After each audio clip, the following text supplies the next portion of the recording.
કોંગ્રેસ નેતા રાહુલ ગાંધી આજે પુણેમાં છે અને કોંગ્રેસનું જે છાત્રો કી ગૂંજ અભિયાન છે એમાં રાહુલ ગાંધી વાત કરી રહ્યા છે. પરંતુ આજનો કાર્યક્રમ કોંગ્રેસ માટે મહત્ત્વનો એટલા માટે છે કે માત્ર મહિલાઓ અને વિદ્યાર્થિનીઓની સાથે જ રાહુલ ગાંધી સંવાદ કરી રહ્યા છે અને જ્યાં કાર્યક્રમ રાખવામાં આવ્યો છે ત્યાં આખો જે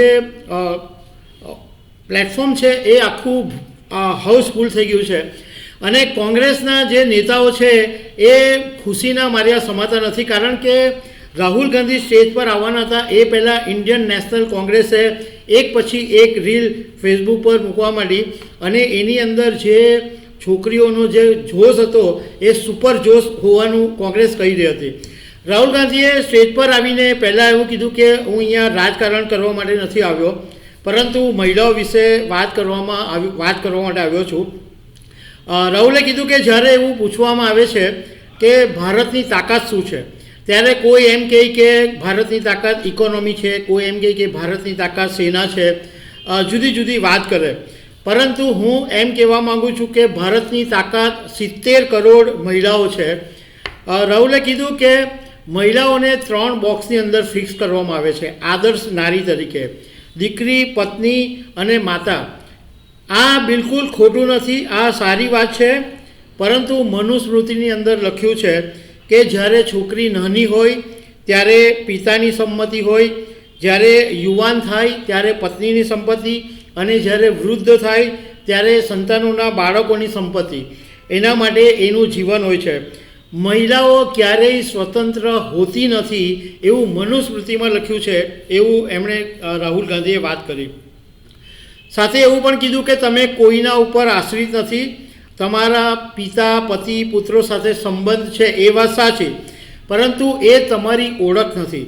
તમારી ઓળખ, તમારી જાત, તમે પોતે જ તમારી ઓળખ છો. મતલબમાં મહિલાઓ વિશે રાહુલ ગાંધીએ એટલી બધી વાત કરી અને પછી એક ઘણી બધી મહિલાઓની સાથે સ્ટેજ ઉપર સંવાદ કરવાના શરૂ કર્યા માટે. રાહુલ ગાંધીનું ભાષણ હજુ લાંબુ ચાલવાનું છે, પરંતુ આ આખા જે આજના કાર્યક્રમ છે એ વિશે રાજકારણના જાણકારોનું કહેવું એમ છે કે રાહુલ ગાંધીનો આ કાર્યક્રમ બિગ શોટ છે. કારણ કે અત્યાર સુધીની જે ચૂંટણી છેલ્લા કેટલાક વખતથી જોવામાં આવે છે, એમાં વિધાનસભાની હોય કે લોકસભાની ચૂંટણી હોય, મહિલાઓ માત્ર પ્રધાનમંત્રી નરેન્દ્ર મોદીના ચહેરાને જોઈને વોટ આપતી હતી. રાહુલ ગાંધીએ એની અંદર જ સીધું ઘૂસવાનો પ્રયાસ કર્યો છે કે મહિલા વોટર્સ છે એને કોંગ્રેસ તરફ કેવી રીતે ખેંચાય, એનો આ રાહુલ ગાંધીનો પ્રયાસ છે. અને એટલા માટે, કારણ કે જ્યારે પણ ચૂંટણી આવે છે ત્યારે મહિલાઓને રીઝવવા માટે મહિલાઓની યોજના, મહિલાઓને રૂપિયા, મહિલાઓને દીકરી યોજના, મહિલાઓના જાતની યોજના મહિલાઓ માટે લાવવામાં આવે છે. કારણ કે અત્યાર સુધી મહિલાઓ બીજેપીની બહુ જ જબરદસ્ત વોટર્સ છે અને માત્ર પીએમના ચહેરાને કારણે વોટ આપે છે એવું બધા જાણે છે. એટલે રાહુલ ગાંધીએ પુણેના કાર્યક્રમની અંદર જે કર્યું છે એ કોંગ્રેસ માટે ભવિષ્યમાં એક મોટું બેનિફિટ મળી શકે એમ છે. તો દર્શક મિત્રો, આવા અનેક અપડેટ સાથે મળતા રહીશું. આભાર.